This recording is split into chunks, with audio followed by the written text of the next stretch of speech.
The buzz of conversation in the women's locker room was loud enough to echo off the tiled walls. The scent of disinfectant, mixed with the sharp tongue of sweat and fabric spray, the usual after-training aroma that clung to every military gym in the Norfolk Naval Base. Recruits chatted over running water and metallic locker doors clanging open and shut. Some compared push-up counts. Others complained about early wake-ups and sandbag drills. It was routine noise until the door creaked open and someone unfamiliar stepped in. The laughter softened. A few heads turned. She wasn't dressed like the others. No crisp training gear, no visible rank patch on her chest. The woman who entered wore a plain gray t-shirt, loose-fitting black joggers, and a pair of running shoes that looked old civilian even. Her hair was tied into a neat, low ponytail, streaked faintly with early silver strands that glimmered under the fluorescent lights. Her calm brown eyes swept the room for an empty bench, and when she found one, she walked toward it quietly, moving with a deliberate, composed grace. Excuse me," one of the recruits called out with a half-smile. "This area's for active personnel only." The woman looked up and smiled, polite but brief. "Understood," she said softly, setting her small duffel bag beside her. That should have been the end of it, but the tone in her voice, calm, almost knowing, invited curiosity. The recruits glanced at one another, exchanging mischievous smirks. "She's probably one of the civilian trainers," another said in a low whisper. "Or a new staff member." The comment sparked giggles that spread like wildfire. Lieutenant Rachel Voss, a tall blonde woman with sharp cheekbones and the confidence of someone who loved being in command, crossed her arms and looked the newcomer up and down. "You lost, ma'am?" Laundry rooms 2 doors down. A few nearby recruits snorted with laughter. The stranger looked up again. There was a flicker of something in her eyes. Not irritation, not embarrassment, but something deeper. Controlled patience. She smiled again, faintly, then continued untying her shoes. "I'm right where I need to be," she replied, voice calm as still water. The laughter faded slightly, but Rachel wasn't done. "Okay then, ma'am," she said, dragging the word like a taunt. "Just making sure you're not wandering around the wrong facility. Security's tight these days." "Thank you for your concern, Lieutenant," the woman said, without even looking up this time. Rachel froze. How did she know her rank? The stranger slipped on a pair of fingerless gloves, as if preparing for a workout, and began stretching smooth, precise motions that betrayed years of disciplined training. Around them, a few recruits exchanged confused looks. Something about this woman was off. Not in a wrong way, in a different way. But Rachel's pride wouldn't let it go. She scoffed, muttering under her breath, "What's next? She's gonna tell us she's in charge?" The woman didn't respond. She bent to tie her laces, the faintest smirk appearing on her lips. As the recruits continued talking, she tuned them out completely. Instead, she focused on her breathing, slow, measured, centered. It was the same breathing she'd learned years ago, in the middle of combat drills under blistering desert heat. The same breathing that kept her calm while waiting for extraction during a covert rescue mission in Syria. Back then, silence was her weapon. And today, it served her again. For the next half hour, she trained quietly in a corner of the gym. Push-ups, pull-ups, crunches, squats. Her form was flawless, her endurance relentless. Yet she made no show of it. She didn't try to prove a thing. That restraint only deepened the mystery. When the session ended, the recruits filed back into the locker room. The chatter resumed, this time about the stranger's stamina. "Did you see her hold that plank for like 2 minutes?" One whispered. "She's old school fit," another added. Rachel rolled her eyes. "Please." Probably just some yoga instructor or retired officer trying to stay relevant. The woman, Maya Collins, was sitting on the bench again, quietly wiping sweat from her forehead. She caught Rachel's reflection in the mirror, but said nothing. Inside, though, memories stirred. There was a time when laughter like this would have stung. Back in her early days as a Navy recruit, she had faced the same dismissive smirks, not because she wasn't capable, but because she was young, soft-spoken, and female in a world that expected loudness from leaders. But she had earned her respect the hard way, through missions, through silence, through results. Now, she was back, older, wiser, stronger, to train a new generation. None of them knew she had been appointed as their incoming commander of operations training, set to officially take charge in less than 48 hours. And perhaps it was better that way. Let them see her without the uniform first. Let them show who they were before they saw who she was. She closed her eyes for a moment, her breathing calm. Then came another voice, this time from a recruit with a nervous laugh. "Hey, ma'am, you sure you're allowed to use that equipment?" "I think it's reserved for personnel." Without opening her eyes, Maya replied gently, "When I first joined the Navy, I asked the same question." The room fell quiet. "I was told," she continued, "that permission is something you earn, not something you're given." Then she stood, slinging her duffel bag over her shoulder. "Good session, ladies," she added with a small nod. The recruits just watched her walk out, confusion replacing their mockery. Rachel frowned, unsure why she suddenly felt uneasy. Something about the woman's tone, her certainty, didn't fit the image of a civilian. She made a mental note to ask around. Outside, Maya stepped into the cool Virginia air. The sun was dipping low, painting the base in streaks of orange and gold. Sailors passed her with casual salutes, unaware of who she was, but a few older officers paused when they recognized her face. The faint nods of respect exchanged quietly, almost in secret. Maya returned each nod with a small smile, then headed toward the administrative wing. Inside her modest quarters, she placed her duffel on the bed and unzipped it.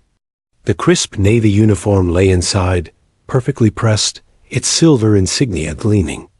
Her fingers brushed across the embroidered name tag, Commander M. Collins. She sat on the edge of the bed and took a slow breath. Years of service, leadership, and scars, both visible and hidden, were woven into that uniform. She had once commanded men twice her size, navigated crises that broke others, and earned medals she rarely wore in public. But none of that mattered now. What mattered was what came next, the responsibility to lead again, not with authority, but with purpose. Tomorrow, she'd return to that same locker room, not as the quiet stranger, not as the one mocked, but as the commanding officer of every woman who had laughed at her today. The irony wasn't lost on her. She smiled faintly, whispering to herself, "Respect isn't demanded, it's revealed." The wind outside rattled the blinds. The sun dipped below the horizon, and the room dimmed to shadows. For a brief moment, she closed her eyes and let herself feel the weight of it all, the loneliness of leadership, the quiet ache of responsibility, and the calm before every storm she'd ever faced. Then, just as always, she straightened her back, exhaled slowly, and prepared for the dawn that would change everything. Because tomorrow, the laughter would stop, not out of fear, but out of respect. And for Commander Maya Collins, that was the only kind of victory worth earning. Morning drills at Norfolk began before sunrise. By the time the horizon turned gold, the air already smelled of diesel and seawater. Maya Collins jogged along the asphalt track that ringed the parade field, her steps light, rhythm even. Every inhale carried salt from the Atlantic. Every exhale steadied her mind. She had been gone for 3 years. Coming back to the base as a commander felt like walking through a memory she hadn't decided to remember. At 0600 hours, recruits swung toward the gym for conditioning. Maya slipped inside behind them, dressed again in her gray shirt and unmarked sweats. She wanted to watch quietly before her official introduction tomorrow. The chatter inside was the same chorus she'd heard yesterday. Half-awake jokes, half-serious bragging, a sound of egos stretching before muscles did. Lieutenant Rachel Voss spotted her almost immediately. The lieutenant's ponytail bounced as she whispered to the woman beside her, "Look who's back, the mystery maid." The group chuckled. Someone added, "She's persistent. I'll give her that." Another said, "Maybe she's writing a book about us." Maya didn't respond. She adjusted a resistance band around her wrist and continued warming up. Ignoring noise was an old discipline. In field operations, distraction could kill. But here, the sting wasn't danger, it was arrogance. Rachel raised her voice. "Ma'am, if you need a place to mop, we can clear a section for you." The line drew laughs from half the room. The other half looked away, uncomfortable. No one wanted to challenge a lieutenant over a stranger. Maya turned her head just enough for her eyes to meet Rachel's. Calm, steady, not cold, just unreadable. "Thank you, Lieutenant," she said, "but I prefer to work standing." Then she returned to her stretches. The laughter faltered. Rachel flushed, irritated that her joke hadn't landed. Her voice hardened. "Funny, you talk like you've been here before." "I have," Maya answered simply. Rachel blinked, thrown off by the confidence. Before she could form another insult, the duty sergeant blew his whistle. "Form up, 2 lines. We're running paired drills." Recruits scrambled into formation. Rachel ended up across from Maya. The sergeant glanced at the stranger, hesitated, then shrugged. "Extra bodies fine. Everyone runs the same." The whistle blew again. The group lunged into the first set: burpees, push-ups, sprints. Maya moved with effortless control. Her push-ups were slow, perfect. Her sprints, measured but fast. She neither panted nor bragged. By the 3rd round, several recruits were gasping, and even Rachel's breathing had turned ragged. Maya's face remained composed, eyes forward, as if she were back on some faraway field where fatigue was an old acquaintance. When the drill ended, a sergeant barked, "Collins, right? You've still got form. You ever serve?" Maya wiped sweat from her brow. "A few years back," she said. The understatement earned a small grin from the sergeant. "Figures," he muttered, walking off. Rachel caught the exchange and frowned. She hated mysteries, especially ones that made her look foolish. As recruits dispersed, she followed Maya to the water fountain. "So where exactly did you serve?" she asked, crossing her arms. "Community service? Or something real?" Maya filled her bottle slowly, deliberately. "Something real," she said, then took a sip. "Sometimes the real work doesn't need to be loud." Rachel's jaw tightened. People who hide their rank usually don't have one. Maya smiled faintly. Maybe. Or maybe they've worn it long enough to know it doesn't define them. Before Rachel could respond, a senior chief entered the gym, calling everyone to attention. "Listen up. Tomorrow morning, we'll have a new commander of operations training joining this base. You'll treat her with respect and follow protocol. Understood?" "Yes, Chief." The recruits chorused. Maya's gaze stayed forward, unreadable. Rachel leaned toward her friend and whispered, "Maybe she can teach Mystery Maid here how to follow rules." More muffled laughter. Maya heard it, but only adjusted her watch, noting the time. In 24 hours, every person laughing would be standing at attention before her. The thought didn't bring satisfaction, only responsibility. After drills, the locker room returned to its usual clatter of showers and chatter. Rachel, still high on self-importance, tossed her towel aside and began another round of mockery. "She actually kept up this time," she said. "Guess mopping builds endurance." A few laughed again, though weaker than before. One recruit, Carla Nguyen, stayed silent. She'd watched Maya train and noticed something the others missed: discipline in every movement, the kind that wasn't learned in fitness classes. She whispered, "Maybe she's not who we think she is." Rachel waved her off. "Please. If she were someone, we'd know." Maya entered a moment later, still quiet, still composed. She set her duffel on the bench, opened a notebook, and began writing small, neat handwriting. It wasn't a diary. It was habit.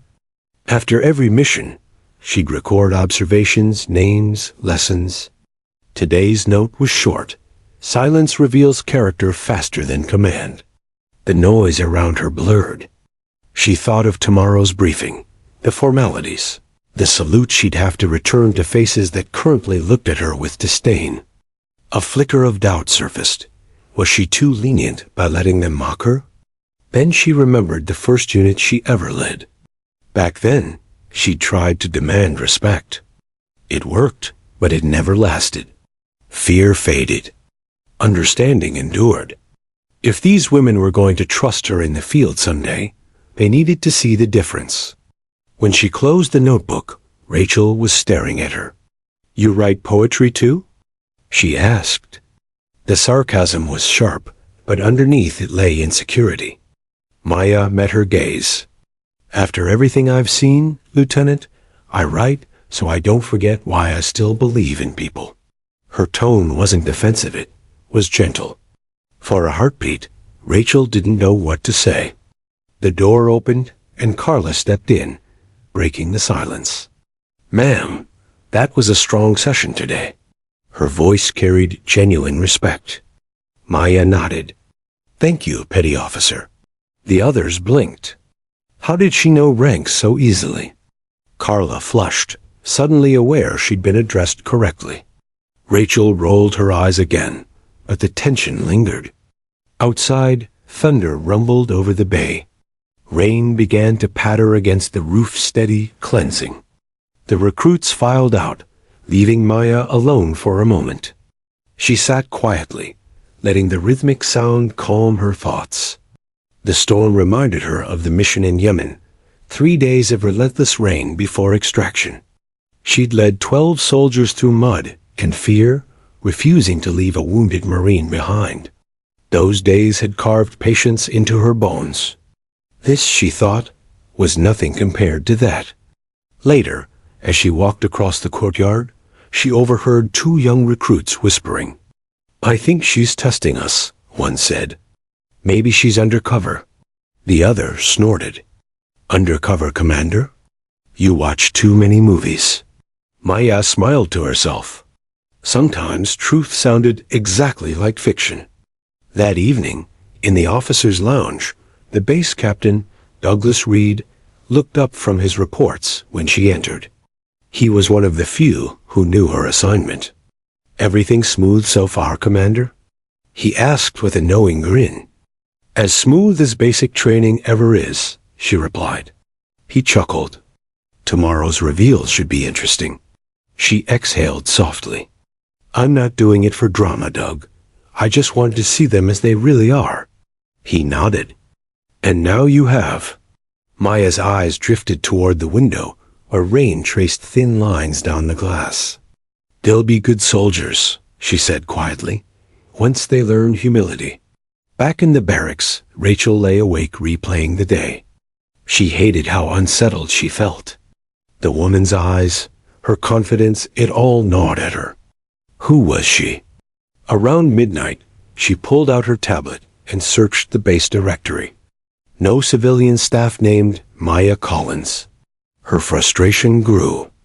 She slammed it shut. Whatever. Tomorrow, she'd find out. And when she did, she'd make sure that mysterious woman knew her place. Across the base, Maya sat at her desk finishing a report for the captain, an evaluation of current recruit morale. Her conclusion read simply, potential strong, leadership culture immature, correct through example, not punishment. She closed the file, feeling the familiar mix of exhaustion and purpose that came before every new command. She walked to the mirror. For a long moment, she studied her reflection, the faint scar above her eyebrow, the firmness in her shoulders, the calm that had replaced the fire of her younger days. Age had not dulled her. It had refined her. She whispered the same line she'd spoken to every class she ever trained. Respect is earned in silence before it's spoken aloud. Then she turned off the light. Outside, the storm cleared. The base lights shimmered on wet pavement, and the air smelled of renewal. Tomorrow would bring uniforms, salutes, and stunned faces. But tonight, Maya let herself rest in the quiet satisfaction that true strength didn't need to announce itself. It simply waited for the right moment to be seen. The night pressed in heavy and humid over the Norfolk base. Most of the compound slept, dim yellow lights flickering in the barracks, the sound of a distant generator humming against the stillness. A few late-night guards paced along the fence line, boots echoing on concrete. But inside one of the modest officer quarters, a single lamp burned. Maya Collins sat at her desk, elbows resting on an open journal, the soft rustle of paper filling the silence. She'd been writing for nearly an hour, her handwriting neat, deliberate, a habit from years of mission reports. But this wasn't an official log. It was a private reflection, something she did whenever life demanded patience. Her entry began simply, "Sometimes leadership means letting people see your silence before they hear your voice." She paused, tapping her pen against the page. The laughter, the glances, the dismissive words, they hadn't truly bothered her. What unsettled her was how familiar it all felt. Every generation of recruits seemed to carry the same mix of pride and insecurity. It reminded her of herself, decades ago, the fresh-faced girl who had once stood in a crowded mess hall, ridiculed for saluting too perfectly, for talking too little. She had learned then what she was learning again now. That respect couldn't be demanded by shouting. It had to be built patiently, one quiet moment at a time. The rain from earlier had stopped, but the smell of wet asphalt drifted through her open window. Beyond it, the rhythmic crash of waves carried faintly from the bay. She leaned back, eyes closed, letting the sound pull her somewhere far away, to another night, years earlier, on foreign soil. The memory came sharp and vivid. A desert wind howled across the camp in Afghanistan, whipping sand against tents and skin. The heat never fully left, even after dark. Maya, then lieutenant commander, crouched beside a young medic whose hands trembled as he tried to wrap a wounded Marine's arm. "Breathe, Cole," she said softly, steadying his hands. "One move at a time." Cole swallowed hard. "He's losing blood fast." "I know," Maya replied, voice calm, eyes steady. "That's why we focus." She helped him tighten the tourniquet. The Marine groaned, but the bleeding slowed. "Good work," she said, locking eyes with Cole. "You just saved him." Later, when command asked how she had kept her unit alive under enemy fire, her answer was simple. "I stayed calm so they could breathe." That principle had carried her through every mission since. The sound of a knock at the door pulled her back to the present. She looked at the clock. 22:47 hours. Few people visited at this time. She rose and opened the door to find Captain Douglas Reed standing there, coffee in hand, looking both tired and amused. "Couldn't sleep either?" he asked. Maya smiled faintly. "Not yet." He stepped inside, taking in the sight of the open journal on her desk. "Writing again?" "Old habits die hard." Reed chuckled, setting the coffee on her table. "You always did prefer ink over digital logs." He studied her for a moment. "So, how bad was it?" "Not bad," she said after a pause. Typical. They judge first, think later. Some leadership gaps, some overconfidence. But the potential is there. He leaned against the wall. And Lieutenant Voss? Maya's lips curved slightly. Ah, the loud one. Reed laughed. That's one way to put it. She reminds me of me when I was her age, Maya admitted. Except she's louder. And faster to assume. He nodded. Rachel's smart, but she hasn't been humbled yet. You'll change that. Maya didn't answer. Instead, she looked down at her uniform folded neatly in her duffel, the same one she hadn't worn in years. I don't want to break them, she said quietly.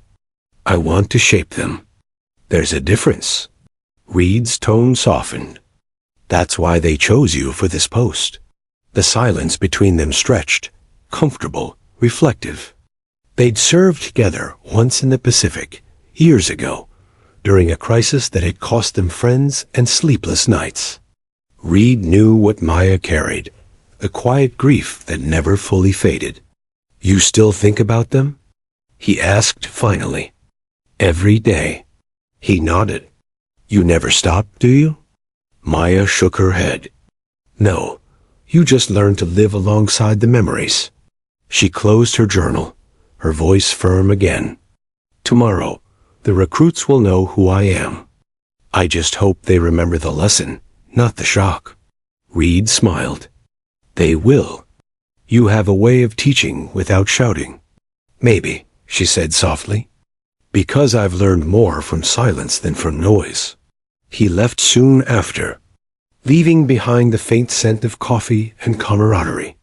Alone again, Maya walked to her wardrobe and unzipped her duffel. The uniform lay inside, pressed and perfect.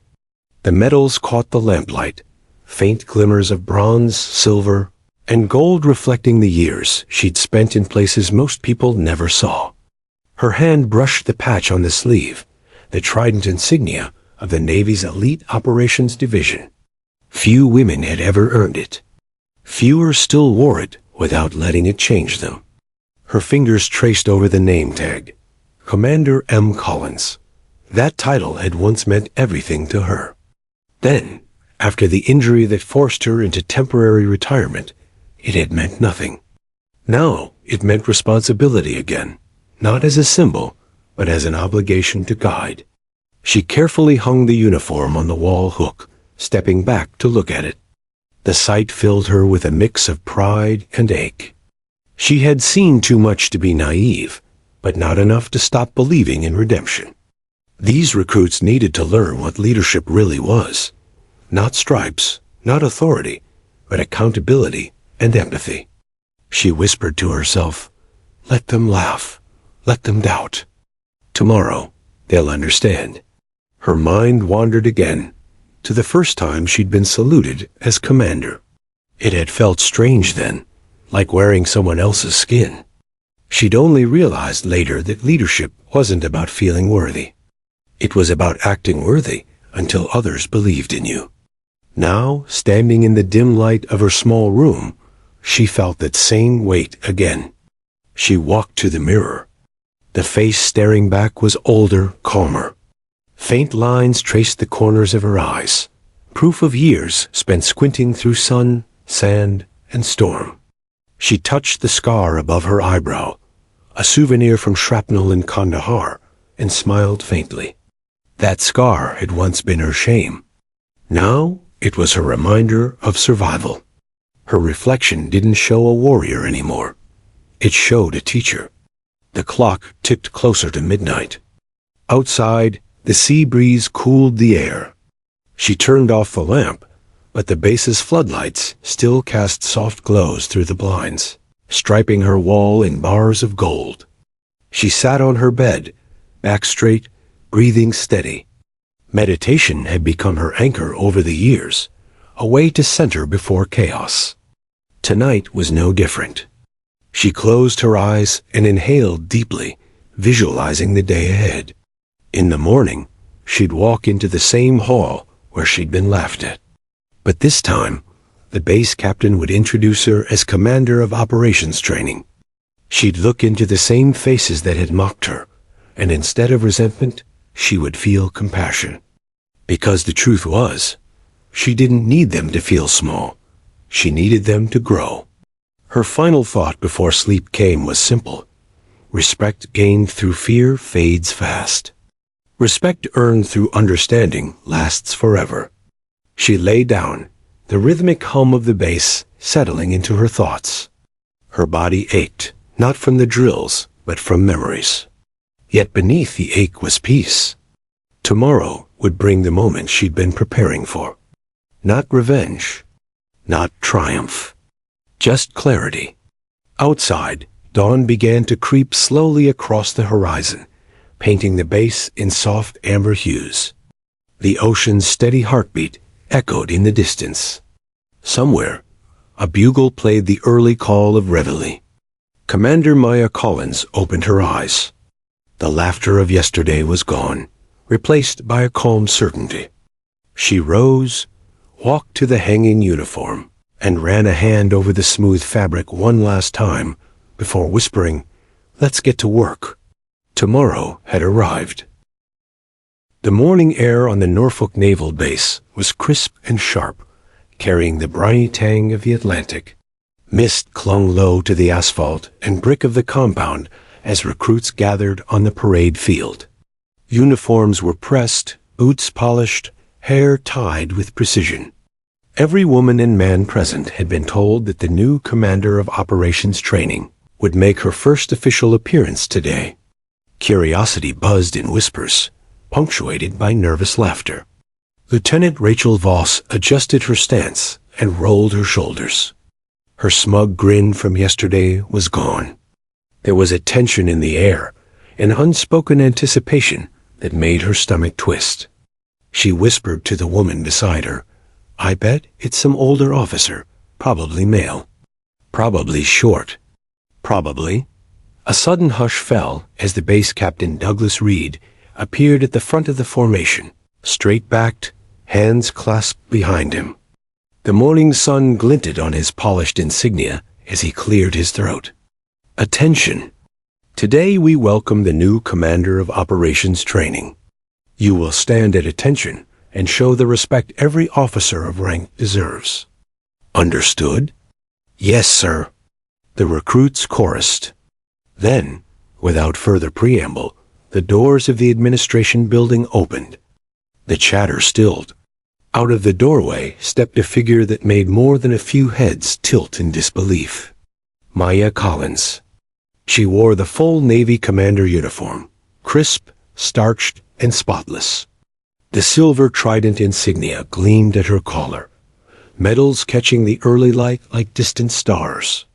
Her boots clicked against the pavement in measured steps, echoing across the field.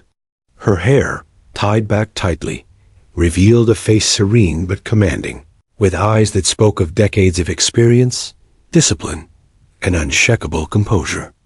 Rachel's jaw literally dropped. The woman who had entered the locker room in sweatpants and sneakers was the same figure, now walking with the poise of a battlefield commander. A heavy silence fell over the formation, disbelief, shock, and awe mixing in equal measure. "Commander Collins," Captain Reed announced, voice ringing across the field, "I present to you the unit under your command." Maya paused, surveying the group. Her eyes swept across every recruit, lingering briefly on Rachel, whose confidence had vanished. No smirk, no posture of superiority, only wide eyes, flushed cheeks, and a sudden awareness that the woman they had dismissed as a civilian had been leading elite missions while they were still learning to march. She raised her right hand in a crisp salute. The formation snapped to attention, hesitant at first, then uniformity regained as the sound of boots stamping in rhythm echoed across the base. The transition from laughter to awe was almost palpable. Maya returned the salute with fluid precision, her face calm. There was no gloating, no malice, only command. And yet, command alone spoke louder than any words could. Rachel tried to compose herself, straightening her back, tightening her ponytail, but her throat was dry. She muttered under her breath, "She? How is she?" Beside her, another recruit whispered, I think we underestimated her." Maya's eyes scanned the group again. Her gaze lingered on the younger recruits who had whispered and laughed the most the previous day. There was no anger in her look, only measured understanding. She knew how young officers misjudged appearances. She had once been the one with the misplaced pride, the one who laughed too quickly or judged too harshly. And now, here she was, not to punish, but to teach. Captain Reed stepped aside, and Maya began to address the formation. Her voice was calm, but carried authority, each word deliberate. "Good morning, recruits. You've been preparing for leadership, discipline, and teamwork. I've been observing quietly, and I've noted your strengths and your weaknesses. Some of you think confidence comes from words. Some think it comes from posture. Confidence comes from action, from integrity, from perseverance."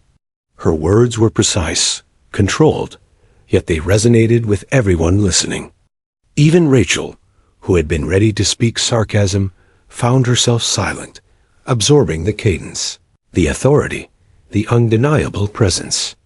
Maya continued, "I do not need to prove myself to any of you. I do not need to remind you of my experience. You will see it in the results of your training, in your actions, and in the way you carry yourselves. Leadership is not worn like a uniform. It is displayed in every choice, every decision, every moment under pressure." The wind picked up slightly, tossing a stray lock of hair across her cheek, but she did not falter. Her calm composure underlined the contrast with the earlier laughter. Where once doubt had existed, respect began to settle, quietly, firmly. Rachel finally found her voice, though softer than usual. "Ma'am." "Commander Collins, I." She stopped mid-sentence, realizing words were inadequate. Maya's eyes briefly met hers, calm and steady. No reprimand, no mockery, just expectation. Rachel's shoulders slumped imperceptibly. She felt the weight of every wrong assumption she had made, every sarcastic remark, every smirk at the locker room. The rest of the recruits were similarly stunned. Carla Nguyen, who had seen Maya's discipline in the gym the previous evening, now understood fully. The quiet training, the measured breathing, the perfect form during every drill. It all made sense now. They were witnessing a masterclass in presence, a lesson in authority earned, not assumed. Maya began walking slowly down the formation, each step deliberate. The boots of the recruits tapped in nervous rhythm. "Your respect," she said softly but clearly, "isn't demanded through fear or loudness. It is earned by integrity, diligence, and courage. Today, you will begin to understand what that truly means. And I will be here to guide you, to challenge you, to ensure that when you are in the field, you are not only ready, but capable of leading others with honor." The formation's silence was near total. Only the occasional shift of feet or adjustment of hands broke the stillness. Maya's presence filled the space, more potent than any drill sergeant's shout, more commanding than any lecture. She did not need to shout. She did not need to threaten. The uniform carried authority, but her demeanor magnified it tenfold. By the time she reached the far end of the formation, Rachel found herself whispering to Carla, "She's incredible." Carla nodded, eyes wide. "I think we're about to learn a lot." Maya returned to the front, standing beside Captain Reed. She turned fully to face the recruits again, letting her gaze pass over every individual. It was a slow, deliberate survey, not of intimidation, but assessment. She could see their hesitation, their pride, their insecurities, and she understood each one. She had been there. She had seen the same traits in herself years ago. Then finally she smiled, a small, almost imperceptible curl of her lips. Not a smile of triumph, but of understanding. She had seen the shock in their eyes, the shift from mockery to respect. That was all she needed. The laughter was gone, replaced by attention, by recognition, by the subtle but undeniable realization. They were in the presence of someone extraordinary. Rachel exhaled a long, shaky breath. Her mind raced. Every sarcastic remark, every joke at the stranger's expense, every assumption about her being just staff, it all flashed through her. Shame mingled with awe. She finally understood that power didn't need to be announced with words. It was embodied in the quiet confidence, the measured steps, the unwavering gaze. Maya spoke once more, her voice even calm, authoritative. "I will not tolerate arrogance, carelessness, or disrespect. But I will reward effort, integrity, and courage. If you wish to follow me, you will do so with your actions, not your words. Understood?" "Yes, ma'am." The recruits responded, louder this time, more certain, more disciplined. The transformation was immediate. What had been a field of casual sarcasm and whispered jokes was now a group standing rigid, alert, ready to receive instruction. The psychological shift was palpable. The power of presence, coupled with earned authority, had done what mocking and sarcasm could never achieve. It demanded respect. Rachel's mind lingered on Maya's eyes, steady and unyielding, yet not cruel. She felt the weight of responsibility settle on her own shoulders. For the first time, she understood that leadership was not about being loud, being seen, or being feared. It was about consistency, calm, and strength that others could trust. Maya's smile softened as she observed the recruits settling into position. She had accomplished what she set out to do. The first lesson had already been learned. Underestimate no one based on appearance. Mock no one, because true strength is often quiet, deliberate, and waiting for the right moment to reveal itself. Captain Reed patted her shoulder lightly. "Well done, Commander. They'll remember this day." Maya nodded, her gaze still on the formation. "Not the day, Doug, the lesson." And as the sun rose higher over the Atlantic, illuminating the neatly aligned rows of disciplined recruits, a subtle transformation rippled through them all. The laughter of yesterday had vanished. In its place was something far more lasting, the quiet, undeniable presence of Commander Maya Collins. The first week under Commander Maya Collins was a storm of expectation and challenge. The recruits had not yet fully processed the revelation of her rank, and many were still adjusting to the knowledge that the quiet woman who had been mocked was, in fact, one of the Navy's most decorated tactical leaders. The base's gym echoed with the metallic clang of equipment and the steady cadence of boots against the parade field. But now the energy carried focus instead of mockery. Maya began each morning with inspection. Her presence alone demanded attention. She didn't raise her voice unnecessarily, but every movement, every glance, communicated discipline. The recruits learned quickly that sloppiness, arrogance, or laziness would not go unnoticed, not because of reprimand, but because she noticed everything. Every posture, every facial expression, every uneven step in formation was registered, mentally catalogued, and addressed. Lieutenant Rachel Voss tried to maintain her previous bravado, but it was a delicate act. The woman she had mocked was now her commanding officer. Rachel's initial defiance had melted into cautious attentiveness, though she still tested boundaries when Maya's gaze was averted. That ended quickly. During the first physical training session, Maya divided the recruits into teams for obstacle course drills.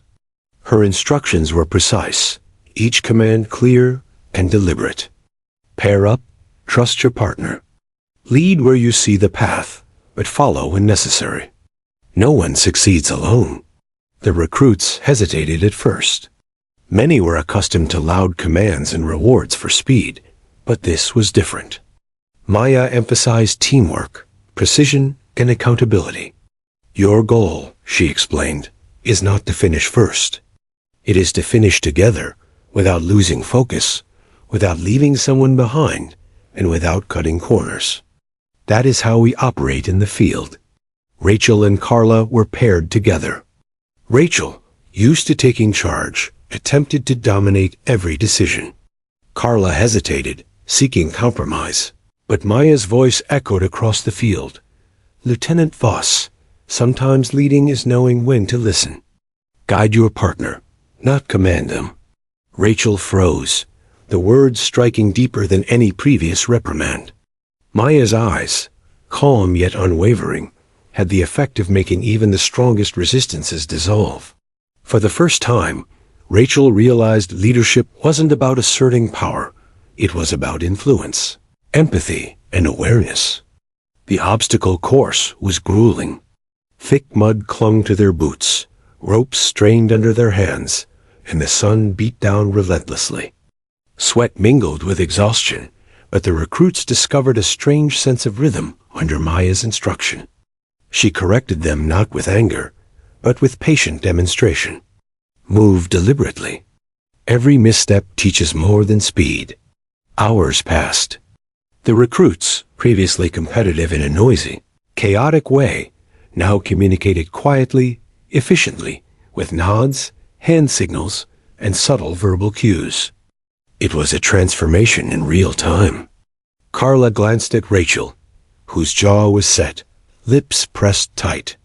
Rachel had begun to understand that success required humility, patience, and cooperation lessons Maya taught not with lecture, but by example.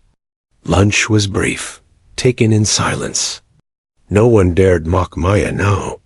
Even casual whispers felt inappropriate. Maya observed quietly, ensuring that everyone ate and rested adequately, teaching discipline through oversight. She noticed small details. A recruit hesitating to drink enough water, another tightening shoelaces too late. Nothing escaped her notice. After lunch, she gathered the group for strategy drills in the tactical classroom. Maps were spread across the table, markers and miniature units set in precise formation. Today, Maya began, we analyze scenarios that require decision-making under pressure. Success here is measured by foresight, communication, and the ability to adapt, not by flashy maneuvers or ego. She presented a simulated mission, a hostage rescue in urban terrain. Recruits brainstormed, initially stepping on each other's ideas, their old competitive habits surfacing. Maya walked among them, listening, gently steering discussions. Rachel, notice Carla's input. Every perspective matters. You'll never succeed with blind arrogance. Rachel bit her lip, nodding slowly. She had been the leader, the loudest voice, but now she realized the value of guidance and collaboration. Hours of discussion passed, with Maya allowing mistakes, asking pointed questions, and guiding thought processes.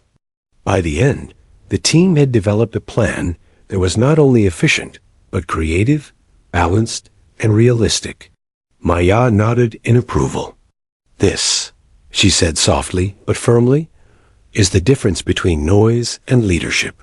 Evening drills followed, testing the recruits' endurance, agility, and teamwork. The rain that had earlier threatened to fall came in light sprinkles, soaking clothes and turning dirt paths to slick mud. Many would have complained. Others would have sought shortcuts. Not under Maya. You endure. You adapt. You succeed together, she instructed calmly. Her own movements were flawless, demonstrating technique, strength, and resilience without needing to boast. Rachel fell several times during the final circuit, mud staining her uniform and hair plastered to her face. She was close to shouting in frustration, but a hand touched her shoulder. It was Maya, not harsh, not accusatory. Just steady. You are capable, she said. But strength is in composure as much as in action. Rachel nodded, finally feeling the weight of her previous arrogance lift, replaced by determination to follow, learn, and improve. By nightfall, Exhaustion had settled across the recruits like a blanket. They were filthy, muddy, and physically drained. Yet something unspoken passed among them. Pride in accomplishment, respect for leadership, and a newfound understanding of discipline. Carla whispered to Rachel, "She's different. Not just strong. She makes you want to be better." Rachel looked away, flushed, acknowledging the truth she had resisted all week. Maya's influence was subtle but undeniable. Every movement, every instruction, every gaze carried lessons far beyond what they had imagined. The uniform was not just a symbol, it was a tool, a framework around which they could learn resilience, focus, and humility. Maya ended the day with a quiet debrief. "Remember," she said, voice steady, "strength without discipline is chaos. Confidence without empathy is arrogance. Leadership is not about proving yourself to others. It is about giving them the tools to succeed, even when you are not there. Earn respect, not demand it." The recruits left the field transformed, their chatter now about strategy, technique, and teamwork, not sarcasm or mockery. Rachel lingered for a moment, gazing at Maya. "I get it now," she admitted softly. "I see why you're here." Maya's eyes softened. "Good. Learning begins with understanding, Lieutenant." As the recruits filed back into their quarters, Maya remained on the field for a few more minutes, observing silently. She thought of the young women and men who had once looked at her with doubt. They would grow. She would guide them. And the lessons they learned here would stay with them long after she returned to her desk or deployed to the field. The sun set, casting golden light across the mud-streaked base. For Maya, it was another quiet victory. The laughter of the locker room had been replaced by focus, diligence, and humility. The first steps of transformation were complete. And somewhere, deep inside, she allowed herself a small, satisfied smile. Leadership had begun. The untrained had begun to understand. The journey of growth, theirs and hers as their guide, was only beginning. The following week brought grueling challenges. Maya Collins had designed the drills not to humiliate, but to expose weakness and build strength, both physical and mental. By now, the recruits knew better than to mock her. The uniform was no longer just fabric, it was authority embodied. Every crease and insignia a reminder of experience earned in fire and blood. Yet, even with respect in place, many had not yet internalized what real leadership meant. The morning air was crisp, a biting reminder that winter was approaching. Fog rolled off the bay, shrouding the parade field in a gray mist. Recruits lined up for the day's exercises, each feeling a mixture of anxiety and anticipation. Maya stepped forward, her boots echoing against asphalt, commanding attention without raising her voice. "Today," she began, voice calm yet carrying, "you will learn that leadership is forged under pressure. You will face obstacles that test endurance, decision-making, and trust. Failure is not shameful, it is instructive. Only through challenge can you understand your limits and learn to surpass them." Rachel Voss shifted in line, nerves tight. She had begun to respect Maya, but doubt lingered. She wasn't accustomed to someone who could read her movements, her hesitation, and her thoughts, all without speaking a word.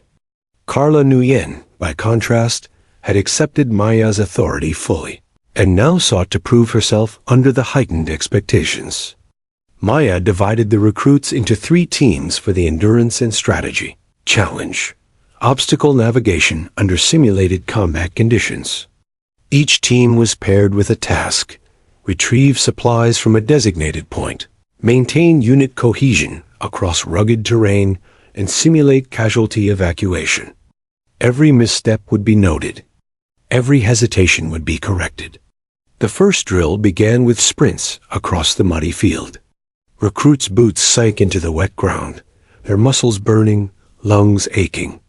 Maya observed quietly from the sidelines, occasionally demonstrating proper techniques with calm precision. Her presence was magnetic. Even the most rebellious recruits found themselves adjusting posture, correcting form, and following orders without thinking. By mid-morning, fatigue had set in. The team stumbled over uneven terrain, strained to carry weighted packs, and struggled to maintain formation. Rachel's team began to fracture under stress. Her frustration bubbled over as a teammate misstepped, sending a pack sliding down a slope. "Stop!" she shouted instinctively, stepping forward. But before she could fully react, Maya's calm voice cut across the field. "Lieutenant Voss," she said, her tone soft but firm, "your task is not to fix them. Your task is to guide. Leadership is not control. It is influence." Rachel froze. She swallowed hard, realizing the error she had made. Her instinct to dominate had overridden her ability to lead. Slowly, she exhaled, adjusting her stance. She spoke quietly to her team. "Let's move together. I'll follow you as much as I guide you. Trust me." The shift was subtle, yet immediate. The team moved with newfound coordination, communicating efficiently, supporting each other. It wasn't perfect, far from it, but it was leadership in action. Maya allowed the exercise to continue, observing each group, noting weaknesses, strengths, and the subtle dynamics between recruits. By midday, the physical toll was evident. Some recruits stumbled, others cursed under breath, yet the group pressed on. Maya's eyes softened briefly as she noticed individual effort. She knew the pain and fatigue. She had endured worse. She didn't make it easier. She made it instructive. The final phase of the drill involved a simulated casualty evacuation across a steep incline. One recruit, inexperienced with carrying heavy weight uphill, began to falter. The simulated casualty awaited dummy slid dangerously, threatening the safety of the team. Panic flared briefly, and in that moment, Rachel's instincts surged. She moved forward, taking hold of the dummy with a teammate. "Careful. We've got this," she shouted, but Maya's calm voice intervened again. "Rachel, slow down. Communicate. Plan. Leadership is clarity under pressure, not panic." Rachel hesitated, then nodded. She spoke to her team quietly but firmly. "Step together. On my count. Trust each other." Slowly, deliberately, they moved as one unit, carrying the dummy to the designated extraction point. When the exercise ended, the recruits collapsed to the ground, mud-streaked, gasping, yet triumphant. The transformation was tangible. They had endured the physical challenge, yes, but the true lesson was internal. Leadership required patience, humility, and trust. Maya walked among them, not scolding, not praising excessively, but offering measured feedback. "Today, you learned that stress reveals character. You learned that controlling others is different from guiding them. You learned that fear and fatigue are allies if you channel them wisely. Remember this. Internalize it. Leadership is not a title. It is an action, repeated under pressure until it becomes instinct." The recruits absorbed the words in silence.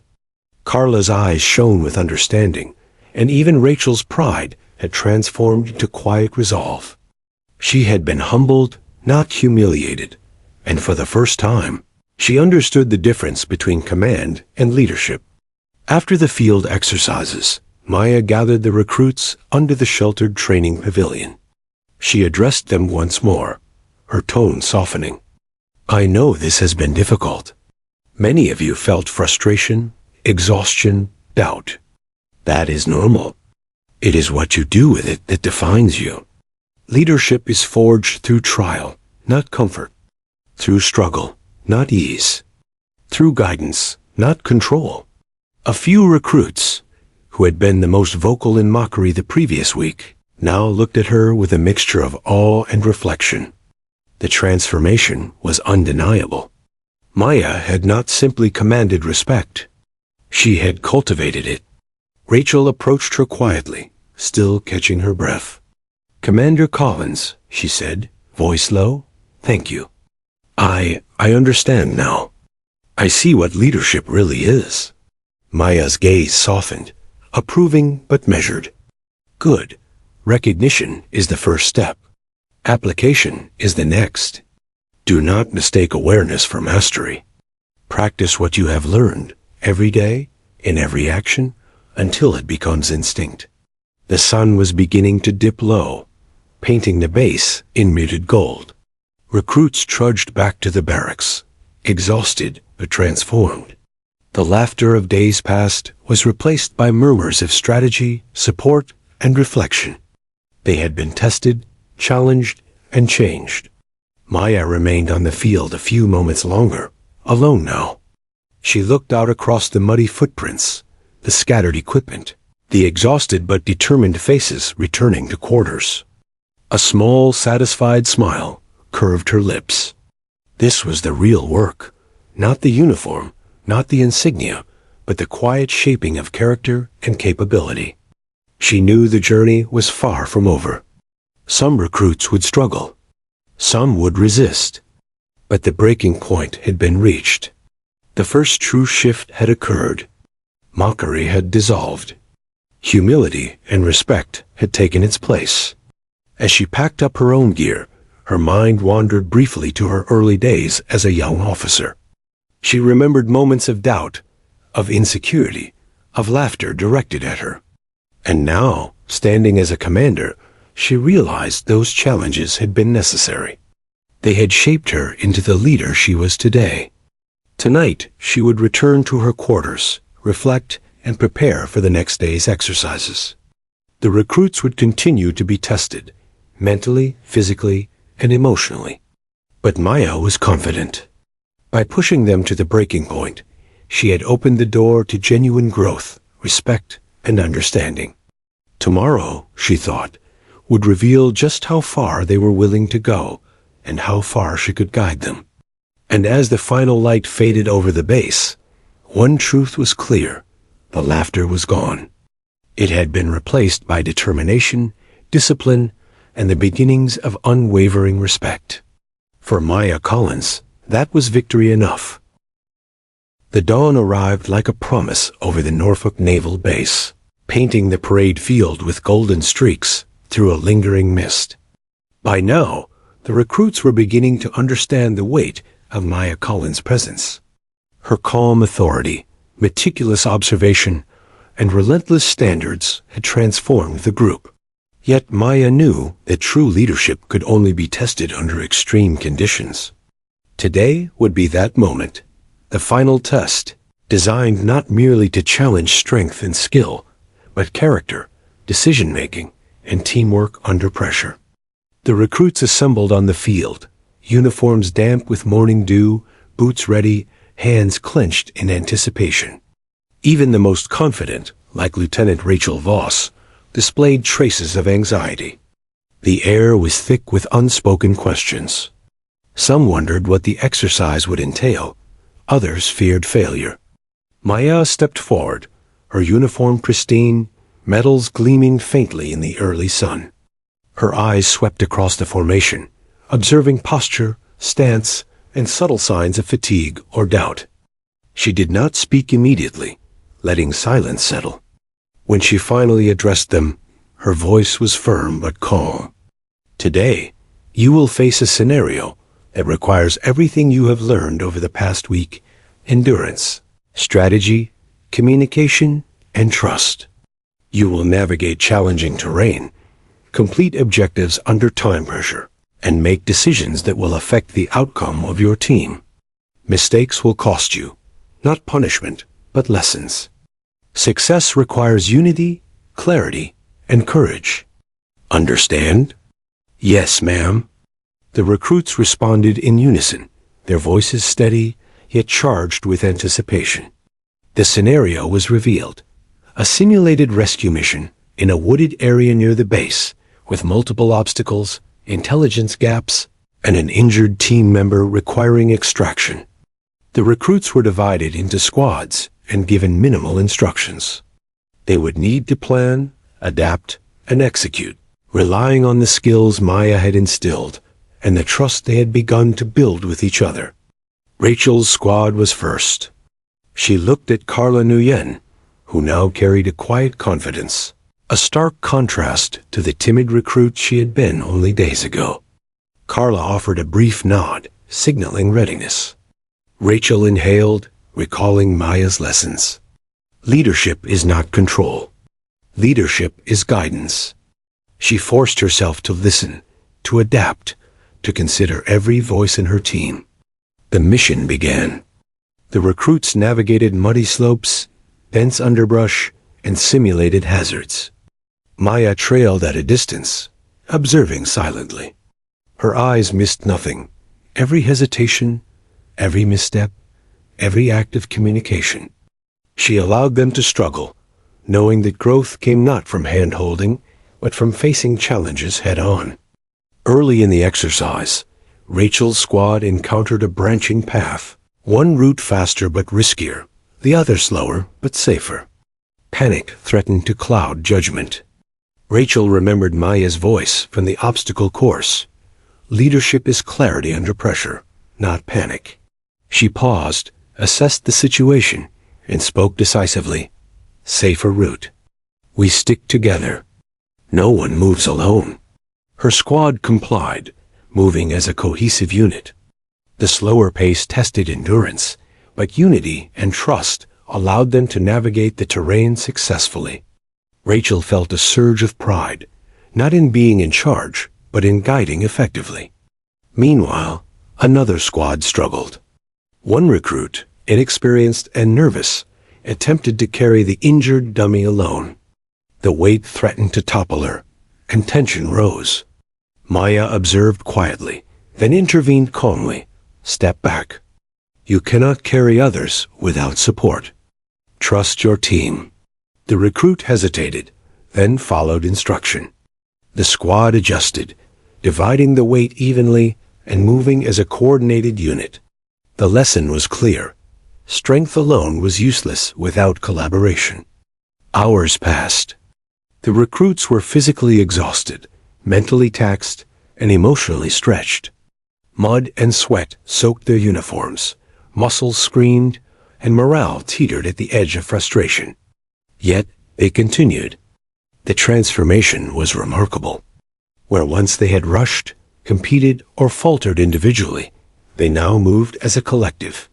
Maya watched Rachel's squad encounter the final obstacle, a simulated river crossing, swift and treacherous. The injured dummy had to be carried across without damage. Panic and hesitation rippled through the team. Rachel looked at Carla and whispered, "We've got this. Remember what she taught us. Move together. Trust each other." They coordinated movements, communicated effectively, and crossed successfully. The sense of accomplishment was palpable. For Rachel, it was transformative. She realized that the command she had once thought meant control now meant responsibility, patience, and empathy. The final moments of the exercise brought all squads together for a simulated extraction. Maya remained observant, walking slowly among them, offering minor guidance only when safety or understanding was at stake. The recruits worked seamlessly, displaying initiative, resilience, and focus. The unity she had cultivated over the past week culminated in this coordinated effort, a demonstration of discipline, trust, and true leadership. When the mission ended, Maya gathered the recruits in a clearing, mud and sweat marking their efforts. She spoke, voice calm but imbued with authority. You have faced physical, mental, and emotional challenges over the past week. You have learned that leadership is not about being the loudest voice, the fastest, or the strongest. It is about clarity under pressure, trust, teamwork, and courage. Today, you applied those lessons. She paused, letting her words sink in. Some of you doubted. Some of you faltered. But all of you persevered. That is the measure of a leader. That is the measure of a team. And most importantly, that is the measure of your potential. The recruit stood silently, absorbing her words. Carla's eyes glistened with pride. Rachel's jaw relaxed from tension into a look of humble accomplishment. The transformation from mockery and inexperience to respect, understanding, and capability was complete. Maya continued, her gaze sweeping across each face. Do not mistake this exercise as the pinnacle. It is the beginning. Every decision, every challenge, every mission you undertake from now on will require the same focus, trust, and discipline. Carry what you have learned here with you, not as a memory, but as instinct. Lead with integrity, guide with clarity, and never forget that respect is earned through action, not assumed through title or uniform. Silence followed her words, but it was a charged silence, heavy with understanding, awe, and the quiet pride of accomplishment. The recruits, once skeptical and mocking, now stood transformed, recognizing not only Maya's authority, but her profound skill as a teacher and leader. Rachel finally spoke, voice low but steady. Commander Collins, thank you for showing us what leadership truly is. I won't forget this. Maya met her gaze, eyes steady and calm. Good. Remember, Lieutenant, learning never ends. Humility and perseverance are lifelong lessons. Today, you have taken the first step. As the sun dipped toward the horizon, the base was bathed in a warm, golden glow. The mud, sweat, and exhaustion were badges of honor. The laughter of mockery was gone. Respect, earned through challenge and demonstration, had taken its place. Maya watched the recruits depart for their quarters, each step more confident, more disciplined. She allowed herself a quiet smile. Leadership, she knew, was not a one-time achievement, but a continual process. Today, she had not only tested their limits, she had revealed their potential. And somewhere deep inside, she allowed herself a rare moment of satisfaction. The locker room laughter, the initial doubts, the sneers, all had been tools in shaping them into capable, disciplined leaders. The final test was complete. Tomorrow, they would wake with soreness in their muscles and fire in their hearts. They would approach their duties differently, carry themselves differently, and think differently. Maya knew that the transformation was real. Not just temporary respect, but enduring growth. As the base lights flickered on, signaling the approaching night, Maya gathered her own gear. She glanced back at the field, empty now, except for the fading footprints and scattered equipment. She inhaled deeply, letting the crisp night air fill her lungs. The mission of leadership, she knew, was never complete. There would always be more tests, more recruits to mold, more challenges to face. But tonight, she could rest with the certainty that the seeds of true leadership had been sown. The laughter of the past was gone, replaced by the quiet strength of respect, discipline, and understanding. Commander Maya Collins had fulfilled her role, not by demanding fear or submission, but by teaching, guiding, and inspiring. And the recruits, once untested and naive, would carry that lesson with them for the rest of their service and beyond. The sun rose slowly over Norfolk Naval Base, casting long shadows across the parade field. After days of grueling exercises, long hours of instruction, and the final test that had pushed them to their limits, the recruits gathered once more. Today was not another drill. It was a moment of recognition, reflection, and closure. The week had transformed them, and Maya Collins knew it. What remained now was acknowledgement, not of her authority, but of their growth. The recruits stood in formation, their uniforms muddied, but their postures firm, faces tired yet determined. Even the most defiant, including Lieutenant Rachel Voss, carried a quiet air of respect. The memory of the locker room laughter was still vivid, a reminder of how far they had come. They no longer doubted the woman who had commanded attention and respect, but instead carried the lessons she had instilled. Maya walked forward, her boots clicking against the pavement. She was calm, poised, and steady, but there was a softness in her eyes today.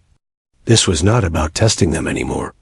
It was about guiding them to internalize what they had learned.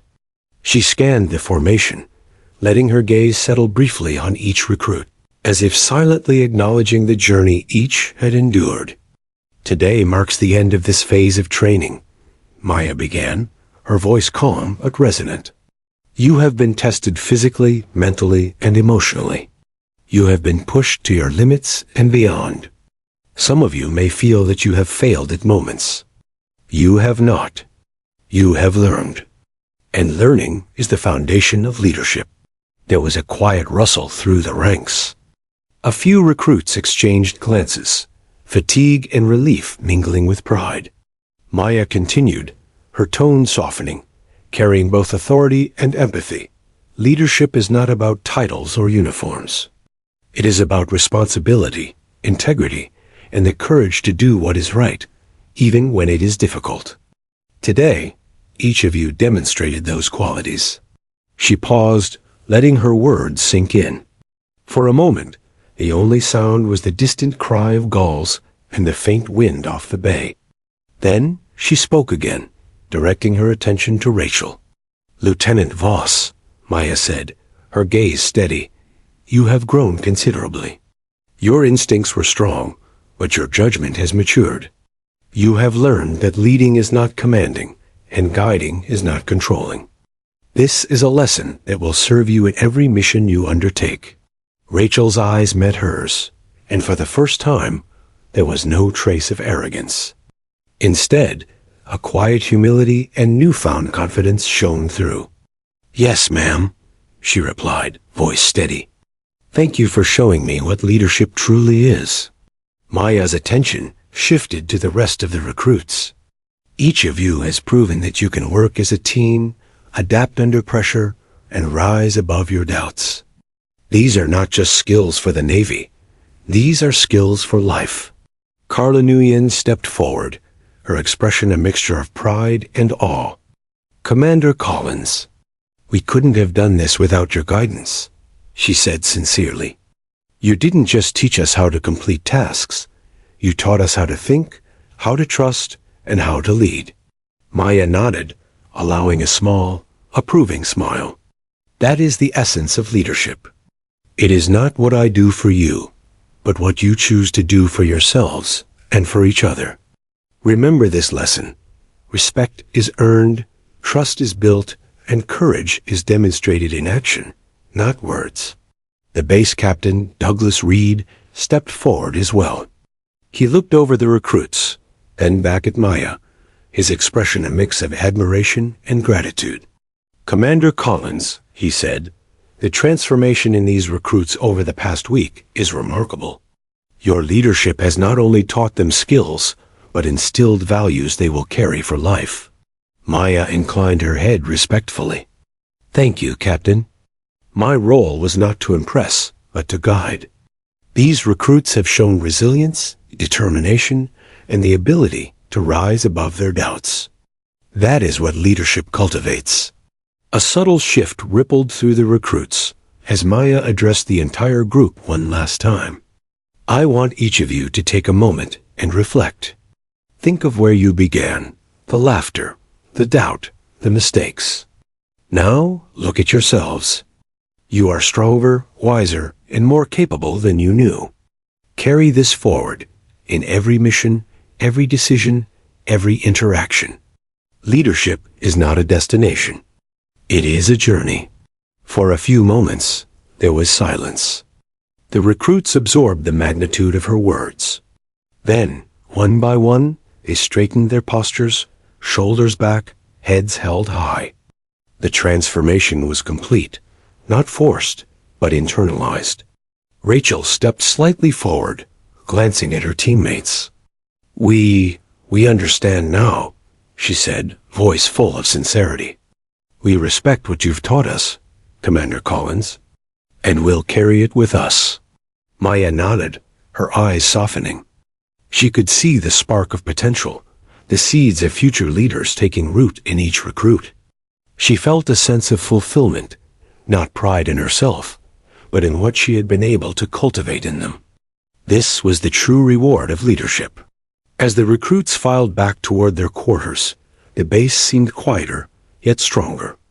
The energy that had once been chaotic and undisciplined had transformed into focus and resolve.